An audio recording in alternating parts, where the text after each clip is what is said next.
I am Rajesh Kumar, केंद्रीय विद्यालय 39 GTC। Introduction part के अंतर्गत आज हम लोग क्लास 12th का हिस्ट्री का first chapter bricks, beads and bones, जिसको हम लोग हड़प्पा सिविलाइजेशन के भी नाम से जानते हैं, अध्ययन करेंगे। इस चैप्टर की समरी के अंतर्गत हम लोग सबसे पहले यह देखेंगे कि Indus valley civilisation, also known as Harappan civilisation, flourishing along river Indus, now in Pakistan, at around 2600 BCE.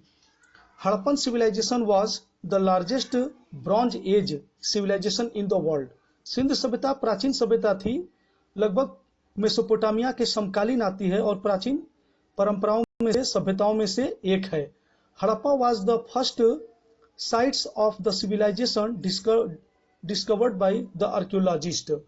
हम लोग यह भी देखेंगे कि इस सभ्यता में हड़प्पा पहला ऐसा स्थान था जो खोजा गया और उसी के आधार पर इसको हड़प्पा सभ्यता के नाम से भी जाना गया। It was an urban civilisation, यह एक नगरीय सभ्यता थी। Its writing is not deciphered, इसकी भले ही हम लोग अभी लिखी हुई परंपरा को पढ़ नहीं पाए हैं, इसकी स्क्रिप्ट को पढ़ नहीं पाए हैं, लेकिन यह सभ्यता 1900 BC तक, 1900 ईसा पूर्व तक चलती रही। उसके बाद इसके समाप्त होने का साक्ष्य हमें मिलता है। हड़प्पा सभ्यता बहुत ही महत्वपूर्ण एक सभ्यता थी, जिसको हम लोग 2600 ईसा पूर्व से लेकर के 1900 ईसा पूर्व तक के बीच का अध्ययन करेंगे। यह सभ्यता वास्तव में 3 लेवल पर विभाजित है। The period of the civilisation is broadly divided into 3। First, the early Harappan culture 6 BCE। Second, the mature Harappan culture 26 BCE to 900 BCE, 1900 BCE, the late Harappan culture after 1900 BCE. Some important sites of Harappan civilization. कुछ महत्वपूर्ण वहां के स्थान हैं, उनके बारे में भी हम लोग देखने का प्रयत्न करेंगे, जैसे Kalibangan, Lothal, Rakhigarhi, Dholavira, Ropar,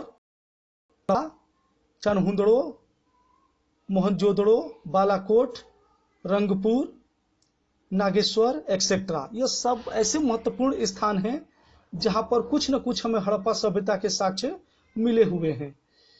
major development in the Harappa archaeology. Archaeological विभाग के द्वारा भी हड़प्पा सभ्यता के कुछ महत्वपूर्ण स्थानों के बारे में और उनके विकास के बारे में बताया गया। तो सबसे पहले हम लोग अलेक्जेंडर कलिंघम ने 1875 में हड़प्पा से संबंधित कुछ मोहरों को सबसे पहले देखा था।